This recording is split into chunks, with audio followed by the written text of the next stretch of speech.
सांगड़ मां अवां खे ख़बर ॾींदा हलूं। डिस्ट्रिक्ट रिपोर्टर महमूद कायम खानी जे रिपोर्ट मुताबिक़ एसएसपी सांगड़ कैप्टन सदाम हुसैन जी हिदायतुनि ते मंशात जी तैयारी ऐं विकिरे ख़िलाफ़ मुहिम कामयाबीअ सां जारी आहे। उन सिलसिले में एसडीपीओ ॼामो नवाज़ अली सनाला सियाल जी अॻुवाणीअ में एसएचओ झोले ज़हूर अहमद नूनारी पंहिंजे मातहत अमले सां गॾु मंशात फरोश पोपट भील जे कच्चे शराब ठाहिण वारी भठीअ ते छापो हणी 60 लीटर तैयार थियल शराब हथ करे वरितो।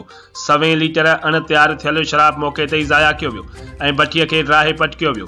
मंशात फरोश पोपट भील खे गिरफ़्तार करे मंशात जे कलमनि तहत केस दाख़िल कयो वियो। एसडीपीओ खिपरो अब्दुल सत्तार उजड़ जी अॻुवाणीअ में इंचार्ज 15 खिपरो रसूल बख्श गुज्जू पंहिंजे मातहत अमले सां गॾु मंशात फरोश दौलत राम भील जे शराब ठाहिण वारे भठीअ ते छापो हणी 100 लीटर तैयार थियल शराब हथ करे वरितो, जॾहिं त 100 लीटर अण तैयार थियल शराब मौके ते ई ज़ाया कयो वियो ऐं भठीअ खे राहे पट कयो वियो। मंशात फरोश दौलत राम खे गिरफ़्तार करे मंशात एक्ट जे कलमनि तहत केस दाख़िल कयो वियो।